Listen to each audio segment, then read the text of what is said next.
The first part of our program this afternoon will be a live-action drama. Please be mindful that no one is allowed anywhere on or around the stage to take pictures during the drama, although video recorders and other cameras are permitted if operated from your seat. Please be considerate of others by not blocking their view. And please do not use flash or any other form of electronic lighting.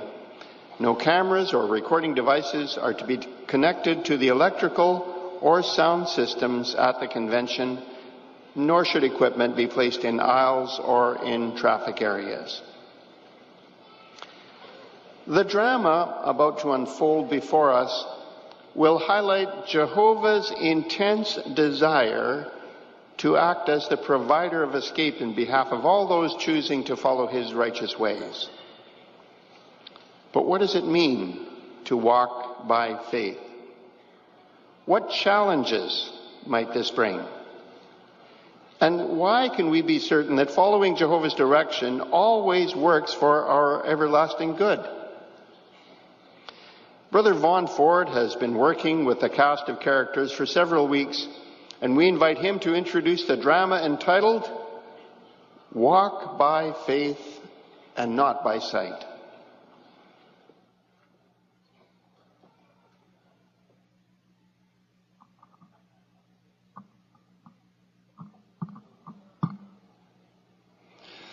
What Jehovah tells us is for our good. Micah 6 verse 8 says, He has told you, O earthling man, what is good. And what is Jehovah asking back from you but to exercise justice and to love kindness and to be modest in walking with your God? Sometimes, though, obedience to God is difficult. For example, it's not always easy to be no part of this world. We may feel that we are missing out on what the world has to offer. As this wicked world drags on, are we tempted to let down our spiritual guard? Are we going to be trapped by materialism? Are we putting off the arrival of the Great Tribulation, thinking that it's a long way off, so we might as well get what we can out of this world? Are we so worried about when the end will come that we can't even see the evident fulfillment of prophecy around us? Are we holding on tightly to our material possessions, thinking that they can provide some sort of protection? Do the older men of the congregation offer wise counsel to younger ones so that they can walk in spiritual shoes, not material ones? These questions are pertinent because the Apostle Paul wrote at 2 Corinthians 5 verse 7, for we are walking by faith, not by sight. What will help us to do that? Walk by faith and not by sight. That's the focus of our drama today. In the year 66 of our common era, the Jews rise up in revolt against the Romans. Jewish rebels or zealots swarm into Jerusalem and slaughter the Roman forces there. Within 3 months, a Roman army of 30,000 troops arrives at Jerusalem during the Festival of Booths, and quickly penetrates the suburbs all the way to the temple. Pagan soldiers are now defiling Judaism's holiest site. The Christians in the city recall Jesus' words, when you catch sight of the disgusting thing standing in a holy place, then let those in Judea begin fleeing to the mountains. Would they show faith in Jesus' prophetic words and be moved to act accordingly? As matters turn out, their lives depend on it. But how? How could they flee when the Romans are in the city? Suddenly, and for no apparent reason, Cestus Gallus withdraws his troops and retreats toward the coast with the zealots in hot pursuit. Amazingly, the tribulation on the city has been cut short. Demonstrating their faith in Jesus' prophetic warning, the Christians flee from Jerusalem to Pella, a neutral city located in the mountains across the Jordan River. Their escape is timely. The zealots soon return to Jerusalem and force the remaining inhabitants to join in the rebellion. Meanwhile, safe at Pella, the Christians await further developments. As the events in this drama unfold, take notice of how the months and the years pass from 66 to 70. Time seemed to go on, and nothing seemed to be happening. When would this foretold destruction take place? Should the Christians go back to Jerusalem? What about their business interests there? Maybe they had time. Well, within months, a new Roman army under Vespasian advances on Jerusalem near Passover of the year 70, trapping the residents and pilgrims inside the city. They stripped the Judean countryside of trees to build a 7-kilometer wall of pointed stakes around the beleaguered capital. This is just as Jesus foretold. Your enemies will build around you a fortification with pointed stakes and will encircle you and distress you from every side. Finally, after a siege lasting 5 months, Jerusalem falls. The city and its grand temple are plundered and burned and torn apart stone by stone. The dead total some 1,100,000. Another 97,000 are sold into slavery. Meanwhile, the Christians in Pella give heartfelt thanks to Jehovah God for their deliverance. Their faith in Bible prophecy has preserved their very lives. Though we have no way of knowing the details of what took place during those years from 66 to 70, the drama that you are about to see focuses on situations that may well have occurred. The opening scene begins in the year 66 inside the home of a Christian couple.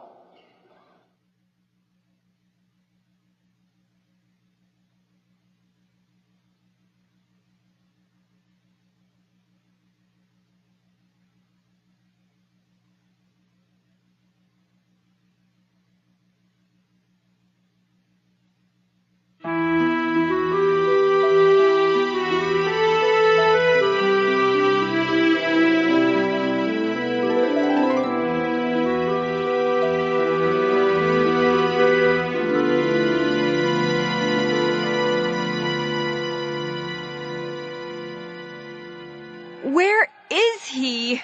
Your father should have been home by now. I'm so worried. Mother, people are running. Ziff, I will not tell you again. Get away from the window. No. Something's happened. I'm trying to hear what the people are calling out. It's the Romans. They've broken through the walls. What will we do now? Oh, where is your father? What if he doesn't come? Oh, Jehovah, protect him. Do you see him, Ziff? Do you see him? Oh, Jehovah, God of tender mercies, help us, please. Do you see him, Ziff? Is he coming? Yes, I see him. Rachel, I bring news. Where have you been? I told you, with the congregation elders. The latest news. You've been gone for more than an hour. I thought you had been taken captive or killed. The Romans are coming. They will soon be here. Rachel, I've been trying to tell you. The Romans are not coming. They've not entered the city. In fact... I have been sick with worry. Come now, Rachel. I am here, and I won't leave your side again. Now, let me tell you what's happening. The Romans are leaving. Leaving? I know. It seems incredible. They undermined the temple wall only yesterday. The city was theirs, but now they're pulling away. Jehovah's hand is in this. Do you realize what this means? Father, men are running toward the gate. They have swords and bows. When the congregation elders first met today, we talked and prayed about how we could obey the command of Jesus to leave Jerusalem. You can't simply walk out of a city under siege. The Romans would like that. As we were talking about this, the son of Joel came rushing into the room and told us that the Romans were withdrawing. This is it. This is our opportunity. We must leave today, before night falls. What about my brother Beriah? Did you see him? No, but I spoke with Nahum. He's preparing to load a wagon. He wants to take as much as he can. Oh, Shebuel, if only we had a wagon. Father, will all the brothers leave? Yes, Ziph. The elders are alerting everyone. What of the older ones? Arrangements have been made. Ethan will leave with us. Good. I love Ethan. Where is he now? He is coming, Ziph. During the past few days, he went to the homes of all the brothers. He read to them from his scrolls, reassuring them. He is such a dear man. Come, we must move quickly. Rachel, Have you heard? Beriah, we know that the Romans are retreating. They're retreating and we're going after them. They will pay a heavy price for attacking God's holy city. Father, do you think the angel of Jehovah will strike them down as one of them did the Assyrians? No need, Ziph. That's a job that we can handle. We're leaving, Beriah. Leaving? Why? Where are you going? Don't you remember what Mother told us when we were children? Jesus said, when you see Jerusalem surrounded by armies, flee to the mountains. A great tribulation is coming upon this city. Many will fall by the sword. What swords? Whose swords? The Romans are retreating. Our people are preparing to give chase. This is a great day. Let no one tell you otherwise.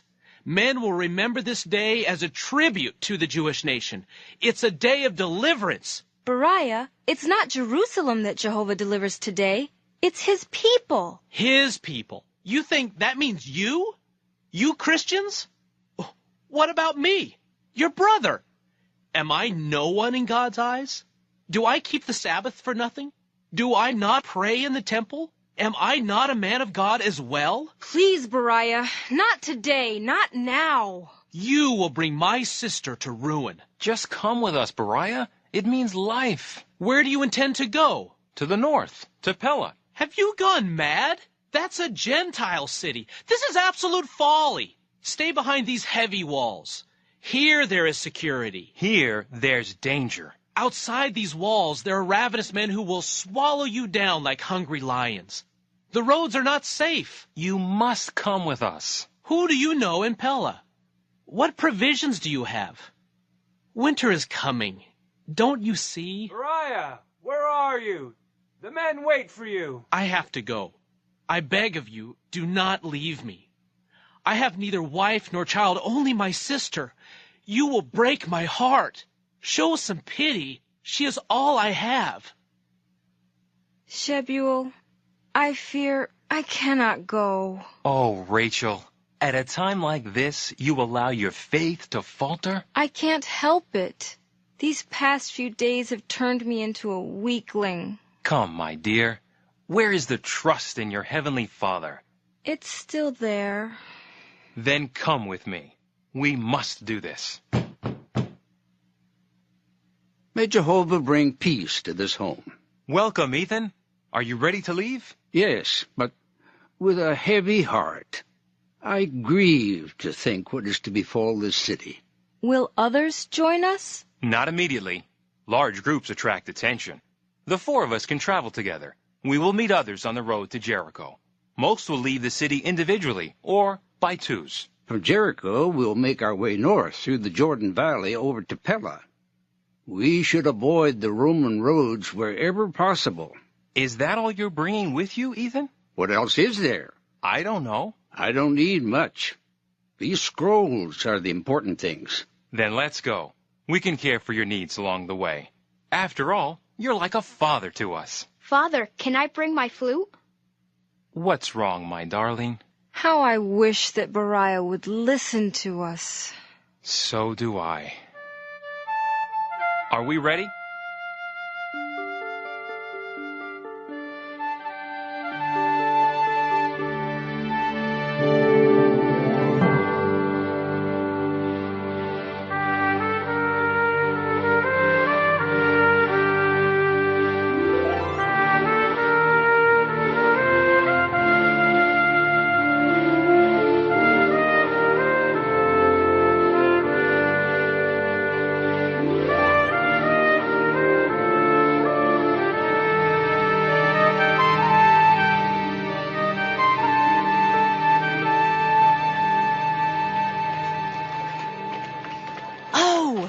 Do you know what we've forgotten?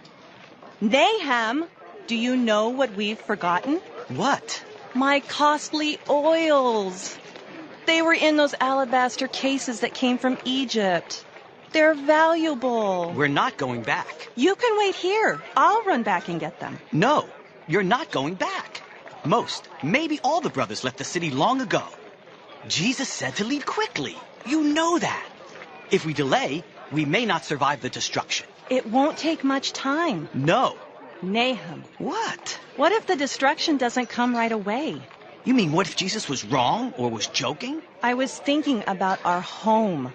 We have a lot to lose. I locked the doors. Are you sure? Yes. Abital, everything is locked. I have the key right here. Let me see it, or else I will not be able to sleep tonight. Now, no more. Don't worry. You need a battering ram to break into our home. Nahum. What? What of the business? Gideon will care for things. If there's anything left to care for after the destruction. He thinks Shebuel and I are crazy to leave the city. You left him in charge? He's not a brother. Who else is there? The brothers have all gone. I don't trust him. He's worked for Shebuel and me for 18 years and knows the business. There was no one else. Be careful now. Those men at the gate are zealots. And where do you think you are going? My good man, I am Nahum, the wine merchant. And this is my wife, Abital. We're leaving to visit friends in the north. Are you feeding and clothing his family? What is all of this? I think you're deserting. Oh, no. No, my brother. You know how it is with women. They travel with many things. You lie. You favor the Gentiles. A lover of Romans we have here. They're running, and now you want to run with them. That's not true. I am a God-fearing man. Please, let us pass. Don't you know that men are needed here? Walls need to be repaired. Armed men are needed. Weapons need to be forged. At the time we need you the most, you are leaving the city. Please, I beg you, let us pass. Here, let me give you something. Red wine. It's the best in Jerusalem. You disgust me. I recognize this man. He's a Christian. They're as bad as the Romans. Apostates and accursed people. They won't fight for us. Let me deal with him right now. Leave him alone. He can go. Christians are of no use to us. Thank you. Oh, bless you, sir. Take the wagon. But, sir! The wagon stays. Off with you and your kind. And do not return. For on the day of your return, I promise you not even your Savior will be able to help you. Are we doing the right thing, Nahum? Are we? We have no choice now. Let's press on. We've come this far.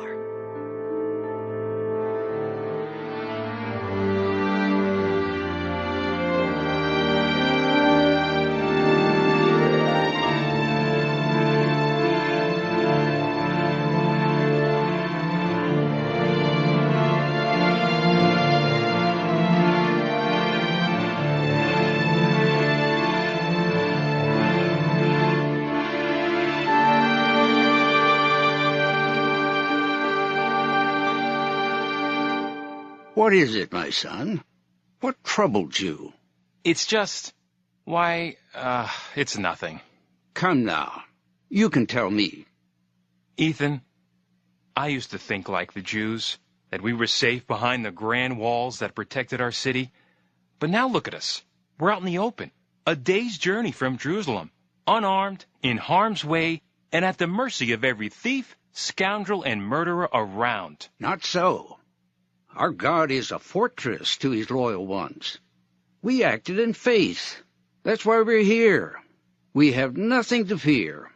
Jehovah will care for us. Oh, Ethan, if only I had your faith. You do have faith, Shebuel. Continue to walk in the truth, and you'll never falter. I worry too much. It's good we found a place at the inn for Rachel and Ziph.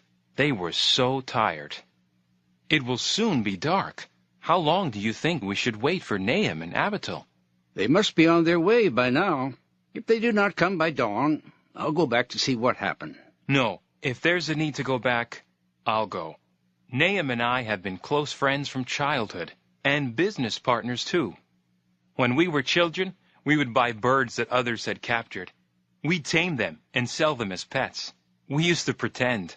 He would be Jesus or one of the apostles. I usually played the role of someone sick who needed a cure, or someone dead who needed a resurrection. Did you ever pretend that you were fleeing from Jerusalem? I don't remember. It was a long time ago. We did talk about it over the years, though we didn't think the end would come in our lifetime. Still, Nahum responded quickly to the situation.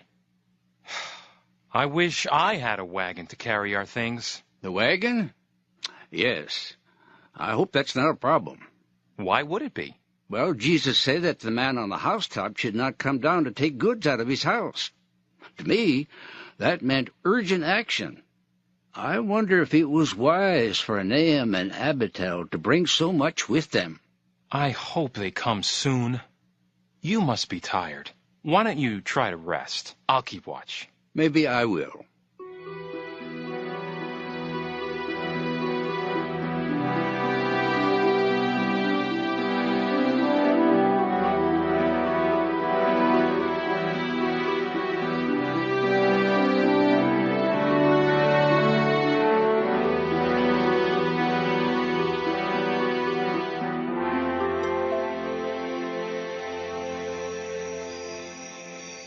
Ethan, someone's coming. My brothers, are we glad to see you? This is a day of despair, as dark as the gloom of this night. What happened? We were robbed. We had loaded our clothing, food, valuables. There was such elation in the streets, people talking, laughing, crying with joy. Hardly anyone noticed us until we got to the city gate. The men had swords. There was nothing we could do. They stole our wagon and everything on it. Vile men. They deserve to die. All of this has happened so quickly. Too quickly. Ethan, you gave us so little time. Now look what has happened to us. Perhaps it would have been wiser to wait until things settled down a little. Nahum, my brother, I'm truly sorry about what happened to you. It must have been terrible to be confronted by those men. But we've all had to leave things behind. What we have done is what Jesus commanded us to do. We have expected this situation for many years. You know that. I hope you're right about this. Come, my friends. Let me help you carry some of your things. The others are at the inn not far from here.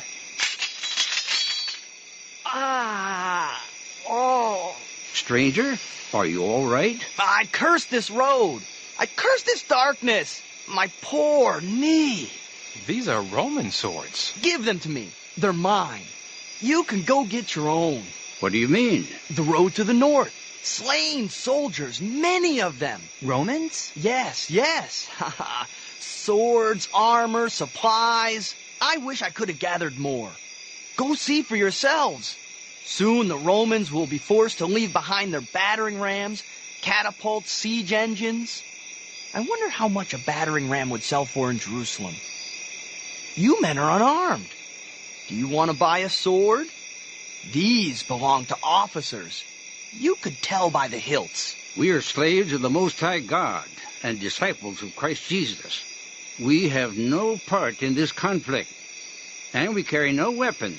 If you don't carry a sword, you may soon find yourself slaves of somebody else. Our weapons are of a spiritual nature, nothing more. You stand defenseless. God help you. He never fails those who stay close to him. I'm hungry. Do you have something to eat? Yes. Here, take this bread and a little fish. Oh, thank you, my friend. What are you doing out here at night? Never mind. Here, take this short sword.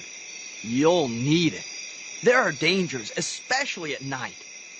Farewell, strangers, and may God bless you for giving me the food. The Romans have left Jerusalem, and according to this man, they are in full retreat. Can we really trust his words? Why would he lie? Well, I thought the city was to fall by the sword as soon as we got out of it. Jesus said that it would be just as the days of Lot. Lot left Sodom, and then fire came down from heaven suddenly, on that very day. What's your point, Nahum? If the Romans are really retreating, they cannot destroy the city. Unless,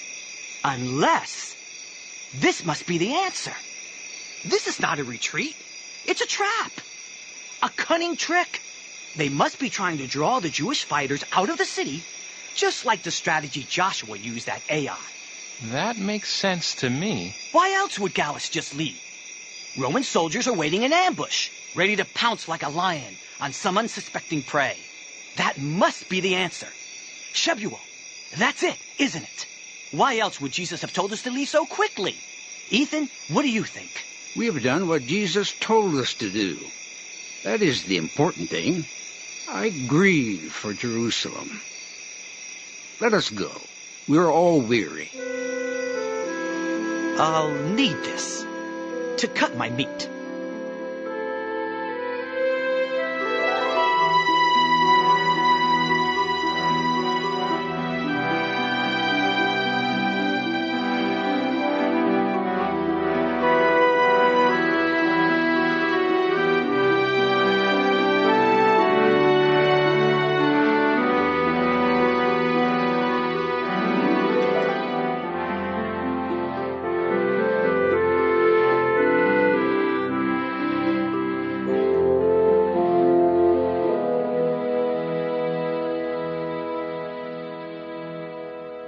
Welcome, welcome, my brothers. We have all been waiting for you. I am Jonathan, son of Josiah the carpenter. Welcome to Pella. Have you come from Jerusalem? Yes, I am Ethan. This is Shebuel, his wife, Rachel, his son, Ziph. This is Nahum and his wife, Abito. Thank you for meeting us. Others from Judea and Jerusalem told us you were coming. Our elders have arranged accommodations for all of you. Come, you must be tired. A meal has been prepared. Thank God we've arrived. I'm famished. Not for long, my sister. Have you heard anything about Jerusalem? Has it fallen? I have heard no such news. The only news is of the Romans. Have they returned to Jerusalem? Returned? No. Did you not hear what happened at Beth-horon? We've heard nothing. Tell us. As the army came through the pass leading to the city, the Jews rained down arrows from above. Only nightfall saved the retreating Romans from disaster. They entered Beth-horon and took refuge there, and the Jews surrounded the city. Gallus stationed 400 of his men on the roofs. All night long the men shouted watchman calls so that the Jews thought that the army was still there. But Gallus quietly slipped his army out of the city and headed for the coast. What happened to the 400 men on the roofs? At daybreak the Jews killed them, but the army had escaped and the Jews could not overtake them. Still, the Jews killed over 5,000 Romans, so they say. Jewish losses were light. They returned to Jerusalem in triumph. They're saying that God has delivered the holy city from Rome just as he delivered it from Sennacherib in the days of Hezekiah. Maybe they're right. Rome will not tolerate such humiliation. There will be terrible retribution for this. There are so many tales being told. It's hard to distinguish what is true and what is false. But apparently what I have just told you is well established. We thank you, Jonathan, for meeting us and for making arrangements for our lodging. Come with me. You will see that Jehovah has been good to us. Oh, Nahum, what have we done? Look at this place. It's dreadful. I say we acted too quickly. I know. I know.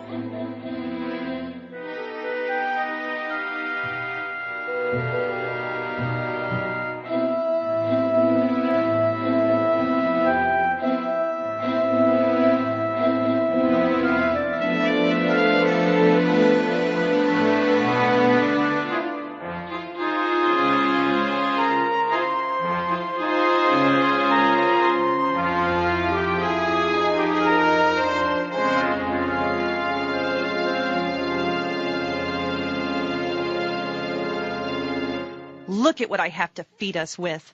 This is all the grain they would give me. I'm tired of this place. I'm tired of the cold. I'm tired of not living in my own home. I'm tired of living among Gentiles. They're so uncultured. I don't trust them. I don't even feel comfortable with some of our Gentile brothers. We've been in this horrible place for 1 year. We can't stay here, Nahum. If we can't go back to Jerusalem, let's go someplace else. Life in Pella has become unbearable. I know. I know. You sing the same song every day. Be patient. We will go home, but not yet. I want Shebuel to come with us. Why? He can help us reclaim the business. Do you think you can persuade him to go? I've known Shebuel all my life. He's like clay in my hands. So little? Why so little? There's hardly enough to feed a mouse. The brother said that last week, when you collected from the congregation's stores, you demanded an extra portion. I said to him, "That's a lie. How dare you accuse my husband of such a thing?" It was a lie, wasn't it? I was hungry. I was hungry. We live without our home. Must we also live without food? In Jerusalem, we ate lamb with wine. My wine. Here, we eat bread and drink water. I'm wasting away. Do you remember that wine we got from Lebanon 2 years ago? I dread to think of what has happened to my business. I haven't heard from Gideon in the 11 months we've been in this wilderness. He probably thinks we're never coming back and is taking everything for himself. I will deal with him. May you have peace, Nahum. Abital? Ah, Shebuel, my friend. Hello, Ziph. Welcome. We were just speaking of you. Can I offer you some wine from Lebanon? I'm joking, of course. I wish I had wine from Lebanon. Abital and I were just remembering that batch we got from there 2 years ago.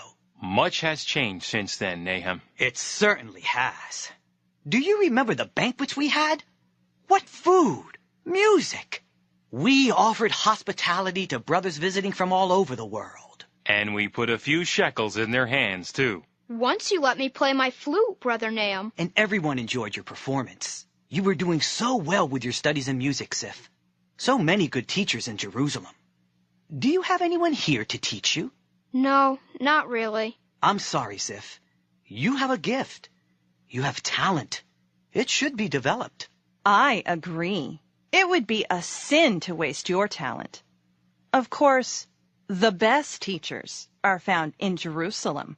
You must come and play for us one evening, Ziph. I would like that. Well, we've all had to make sacrifices. Isn't it ironic? Look at us. Nahum and Shebuel, the charitable ones, now rely on the charity of others. Nahum and Shebuel, the respected wine merchants, now break their backs in someone else's vineyard. And the grapes we toil to produce, the goats in Jerusalem would spit them out. True, it's difficult. And what of Gideon, the man we left in charge? Have we heard a single word from him? No, not a whisper. Good day, Ethan. Ethan, welcome. Look, I brought you grain. A brother from the north sent it as a gift to the congregation. We have divided it equally among the brothers. There's one for your household, too, Shebuel. Ah, Ethan, we're grateful for this. Still, this grain will not last long. And then what? What will we eat then? Food is becoming scarce. Soon there will be none left. Food shortages are everywhere. Jesus foretold that this would come about. You know that. And you know that Jesus said that Jehovah would provide for his faithful ones. Where is your faith, Nahum? Do you remember the famine that occurred 20 years ago during the reign of Claudius? Of course. We were so hungry, and the brothers came from Antioch with all that food. You helped to distribute it. Jehovah cared for us then, and he will care for us now, if we remain close to him. There's no shortage of food in Jerusalem now. I've heard that there are large stores, enough to withstand a siege for years. Your heart is still in Jerusalem, isn't it, my brother? How could it not be? I was born there. I lived there all my life. Jerusalem is my home, and one day I hope to return. Look, here's the key to my house. I keep it here next to my heart to remind me. It's what keeps me going. Mwah! May I see it? You must take this key and get rid of it, Nahum. Take it up into the hills and bury it. This is our home now. Make it yours. There's no reason to believe that we'll ever go back to Jerusalem. Don't say such things. Well, there's food there. Here we are like the Israelites in the wilderness, only there's no manna to eat. No, my brother. The 40 years in the wilderness was a punishment for Israel. Our being here is a blessing. A blessing? What blessing? We all know the answer to that. Ziph, why did Jesus tell us to leave Jerusalem? Because the city will be destroyed. As we speak, Galilee is falling to the Romans. Vespasian is there with a force of 60,000. Vespasian, one of Rome's greatest generals. City after city has fallen to him. He will not spare Jerusalem. Yes. I know Jerusalem will fall. Eventually. The question is when. I don't want to spend the rest of my life here if the end is not coming soon. Why should I be an alien resident when I can comfortably reside in Jerusalem, my home? The critical question is when. When will the end come? It could be many years away. Yes, Ethan. I tend to agree on that point. It doesn't matter when or how the end will come. What matters is that we're faithful. We left Judea as Jesus commanded. We've already done that. But life here is so difficult. Yes, and that involves a measure of hardship for all of us. I'm sure it was the same for Abraham and Sarah, who left the prosperous city of Ur to live in tents. They never returned, and Jehovah blessed them. Jehovah will bless us, too. Of this, though, there's no doubt. What Jesus foretold about the coming tribulation will come upon Jerusalem in God's due time. Meanwhile, we should focus on what the Lord wants us to do now. I know. We should preach. But as you know, Ethan, some of those to whom we preach think us to be fools. Not just because of what we preach, but also because we ran away from our homes, proclaiming a destruction that has not taken place. People thought Jesus to be a fool, too. If we become fully involved in the work at hand, we will not yearn for what we've had to give up.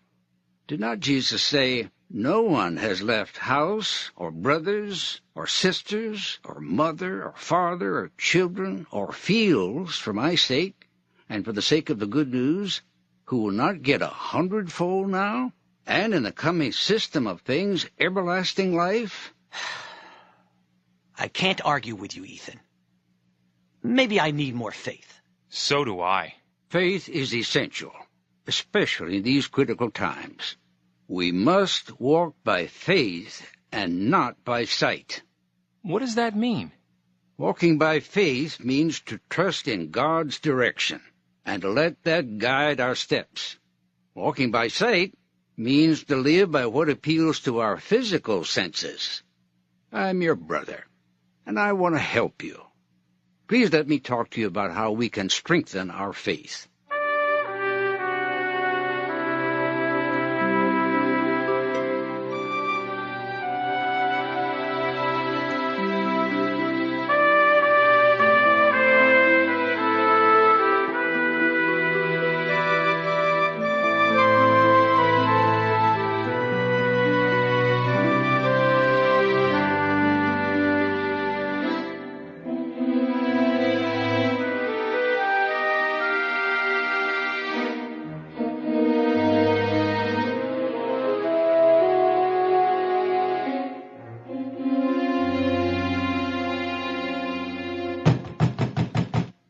Come in.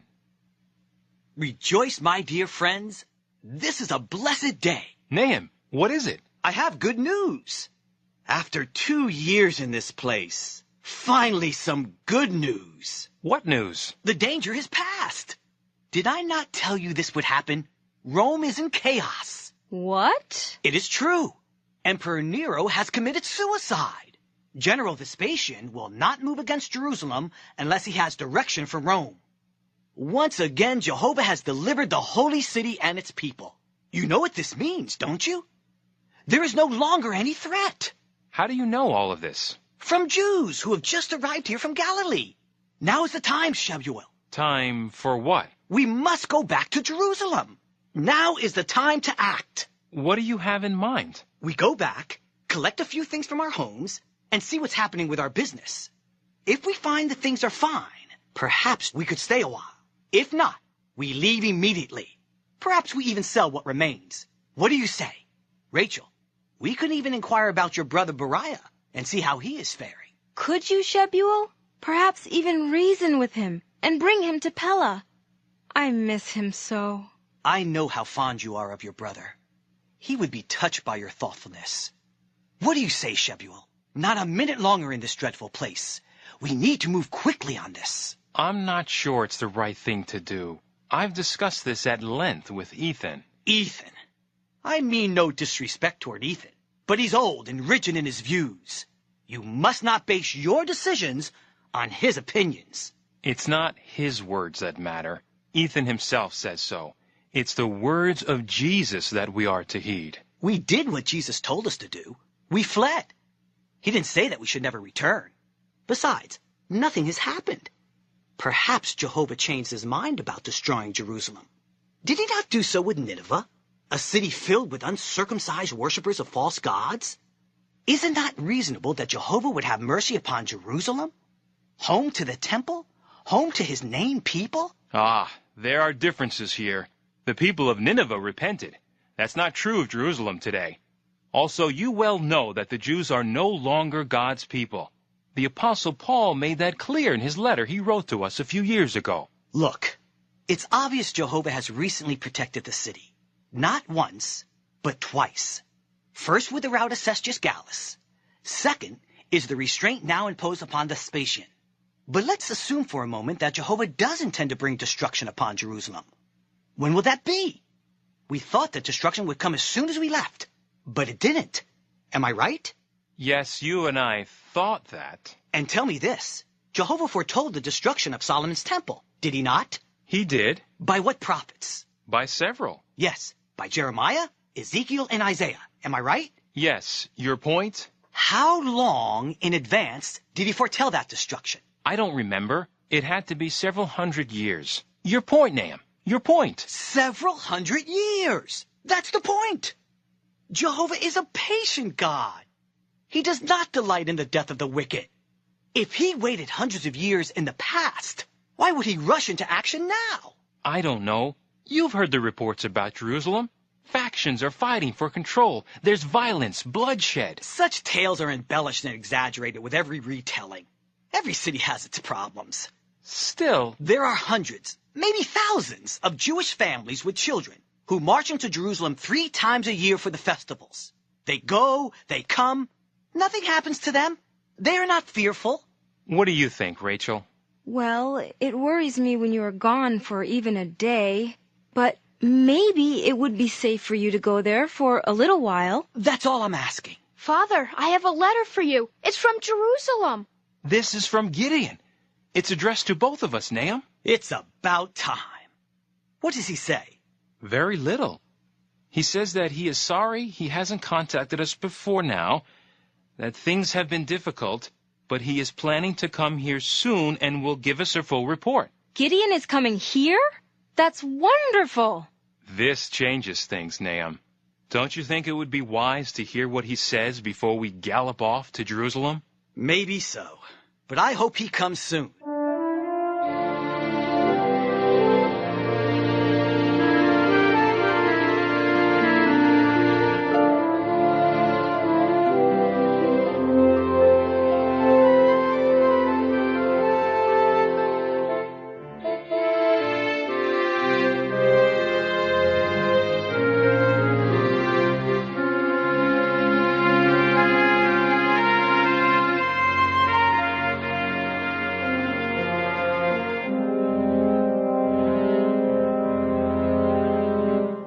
Greetings, neighbors. You look ready for a journey. Yes, we are going to Jerusalem. For the Passover. We are leaving early. Are there many going from here? As you know, the Jewish community here is rather small, but there are many thousands of Jews who go there each year. Surely you know that. They come from all over the world. What of the Romans in the north? Vespasian hasn't returned from Rome, but it seems they have gathered strength and are being led by his son, Titus. They pose no threat to Jerusalem. The city is well fortified and has many defenders. Besides, the Romans have had difficulty subduing even the villages of Galilee, and they have worn out their siege engines in doing that. Even if the Roman soldiers had wings, they could not pass over the walls of Jerusalem. We go to Jerusalem every year. It's exciting. You're Jewish. Why don't you come too? I wish I could. How long has it been since you were in Jerusalem? 4 years. 4 long years. It seems like an eternity. Nahum, I've been looking for you. Gideon has finally arrived from Jerusalem. He has news. He is at the house of Shebuel. Come. I thought he would never get here. Let's go and see what he has to say.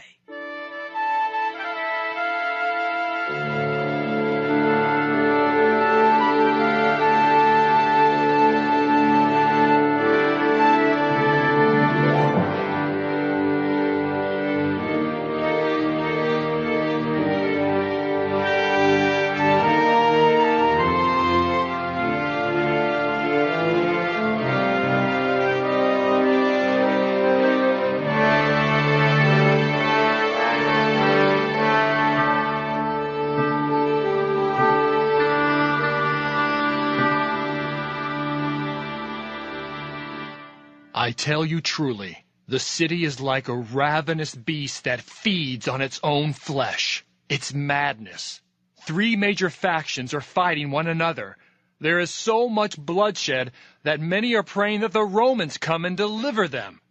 There is hunger in the city, too. Are there not great stores of grain? Not anymore. Those stores once held enough grain to supply the city under siege for years. It has all been destroyed. The factions have destroyed one another's supplies. Conditions are terrible. Because of the fighting, priests and worshippers alike have been killed while offering up sacrifices at the temple, as if sprinkling the altar with their own blood. What of my brother Beriah? Did you see him? Yes, I did. He has been conscripted by a faction led by a man named Simon, who controls the upper city. They got me, too. After many months, I escaped the city. It was your brother who helped me. The rebels are forcing into their ranks all whom they lay their hands on. They kill anyone whom they suspect might be going over to the Romans. On that point, all the factions are united. Beriah gave me this letter. Greetings, Gideon. So, you have finally come. It's been a long time. Yes, it was difficult to leave the city. I've just been explaining. Gideon brings a letter from Beriah. What does he say, Rachel? He says that there is great turmoil in the city, though it hasn't fallen to the sword of the Romans as we thought it would. He says that he has a good position with the Zealots, and that he will look after us if we come back. And he says that he loves me. Oh my, Shebuel, surely there is something we can do to help him. What of our business, Gideon? It's been 4 years and you have told us nothing. I tried to send word many times. The news is not good. The local authorities seized all 4 of your stores of wine. That happened a few months after you left the city. You expect us to believe that? I swear it's true. I swear by the living God. If I had defrauded you, would I have come here? On what grounds did they seize our wine? They said that you two were the legal owners, and that you and your families had abandoned the city in its time of need. They said that I had no legal right to do anything with the wine. Only you can reclaim it from them, if there is any left. As for me, I was put to work repairing and strengthening the city walls. And what of our home? There is someone living there. What? Who? Many refugees have fled to Jerusalem from Galilee, and if they see an empty house, they take advantage of it. A seller of livestock has moved into your home, along with his animals. He's selling them there. Sheep, mostly. Sheep? Are they drinking my wine? Are they sleeping in my bed? Sheep! They probably eat better than I do. This is outrageous. I'm going back there. Shebuel, come with me. You are my friend from childhood. Just for 7 days, no more. Nahum, my friend, I have thought and prayed about this matter for a long time. It comes to this. Will we obey the clear command of Jesus or not? He told us to leave. He did not say we could go back even for a day. We need to be obedient, to walk by faith. Well, I'm going. So am I. Come with us. Nahum, we've been friends all our lives. We have shared the same goals, the same joys, the same trials. I am ready to die for you. I have always spoken frankly to you, and I will speak frankly to you now. I will not go with you to Jerusalem. You are wrong in this. Why? Your vision is distorted. In looking to the past, you cannot see the blessings and opportunities that are all around you. Because your eye is on the past, you are blinded to the glorious future that Jehovah has promised to those faithful to him. There's nothing wrong with my vision. Think of Beriah, such a dear lad. I will try to help him in any way I can, but it would be better if you were there, Shebuel. Talk to him, Rachel. Make him understand. Don't go, my brother. I beg you. I must go. What are you returning to? To what is mine. Sheep in my house.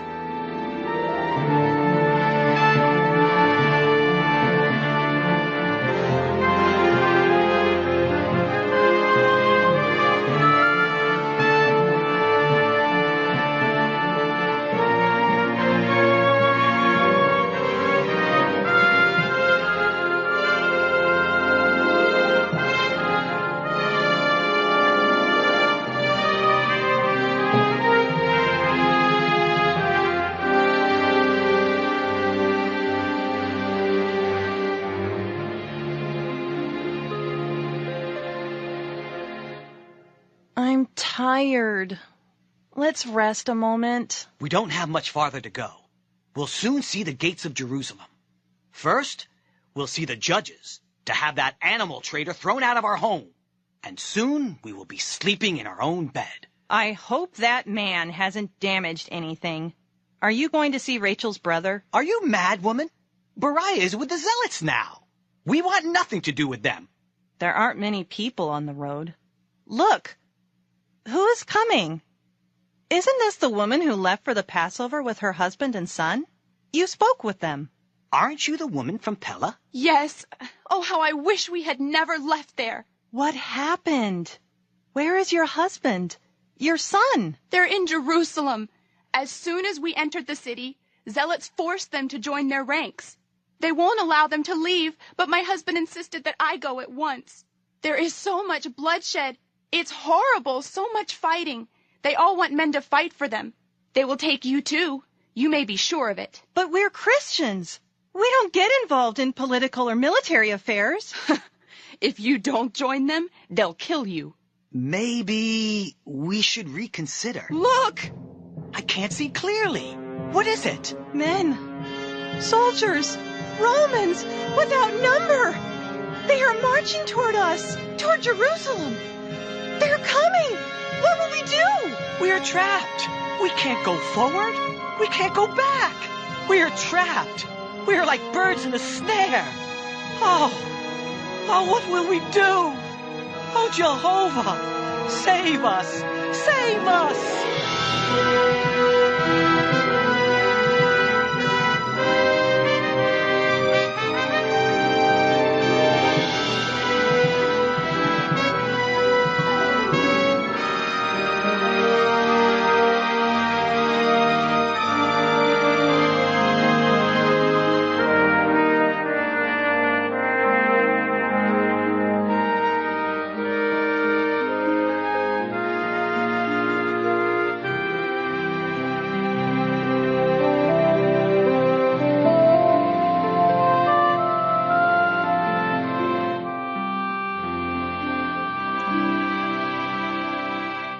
You seem happy.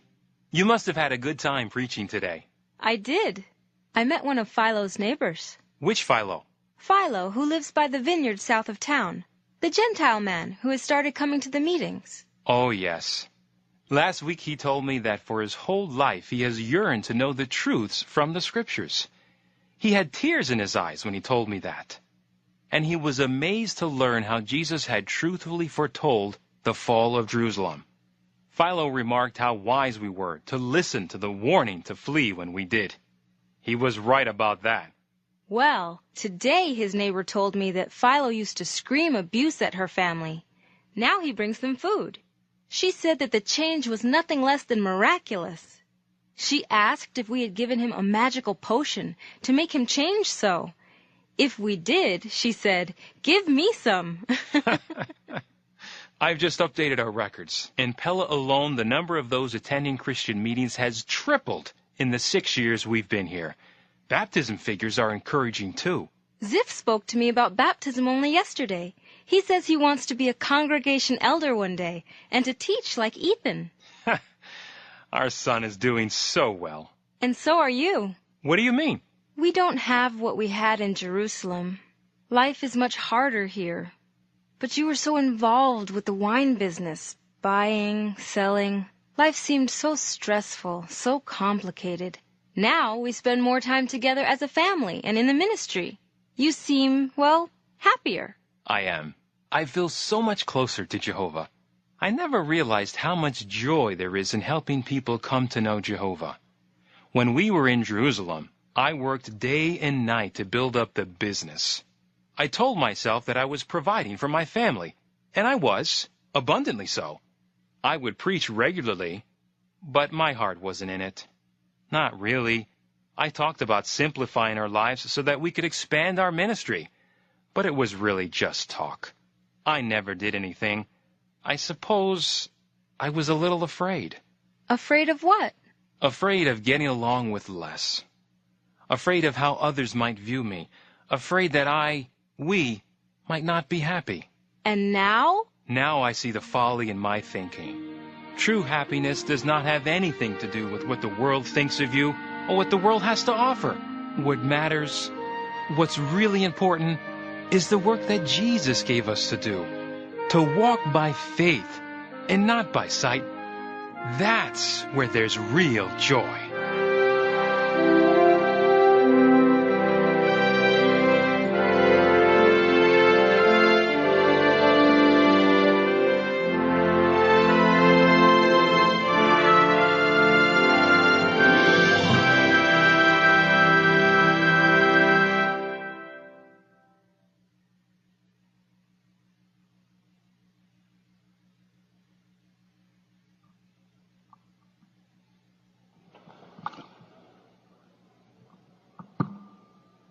So what three lessons can be learned from the drama that we have just seen?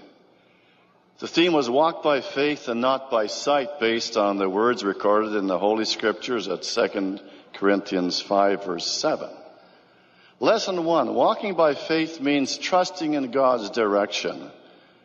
Though the command to flee Jerusalem involved sacrifice, it was a loving provision to preserve lives. Nahum and Abital sought reasons not to obey that command. We must not be like them. We must trust in Jehovah with all our heart. Proverbs 3 verse 5 says, trust in Jehovah with all your heart and do not lean upon your own understanding. If Nahum and Abital had done that and followed the good example of obedient ones like Shebuel, Rachel, and Ethan, their lives might have been saved. Will we trust God's direction today? Lesson 2, walking by faith means letting God's direction guide our steps. Nahum and Abital were enticed by worldly desires, and their steps led them back to Jerusalem and eventually their death. It might be easy to look at the events in the drama and say, well, I would never have done that. But the Bible writer James wrote that we are all enticed by our own desires and drawn out by them to where? Sin and death. The gospel writer John described what those desires are: the desire of the flesh, the desire of the eyes, and the showy display of one's means of life. We need to take care not to allow wrong desires to lead us into a course of disobedience. Disobedience cost Nahum and Abital their lives, and it could cost us that too. Are we letting God's direction guide our steps every day? Lesson 3. Walking by faith requires that we value spiritual things. Unlike Nahum, both Shebuel and Ethan viewed Jehovah's direction as a blessing, not a burden. What was the result? Shebuel, Ethan, Rachel, and Ziff were saved when that great tribulation came upon Jerusalem. They experienced the truthfulness of Jesus' words at Mark 10:29 and 30, where he said that, truly I say to you men, no man has left house or brothers or sisters or mother or father or children or fields for my sake and for sake of the good news who will not get 100-fold now in this period of time. Houses and brothers and sisters and mothers and children and fields with persecutions, and in the coming system of things, everlasting life. we should also view Jehovah's direction as a blessing. Are we walking by faith and valuing spiritual things? Rather than let those desires, the desire of the flesh, the desire of the eyes, and the showy display of one's means of life, sidetrack us in this 21st century, so near the end of this wicked system, we must remember the next words of John. Furthermore, the world is passing away, and so is its desire. But he that does the will of God remains forever. May it be our determination always to walk by faith and not by sight, and remain close to Jehovah.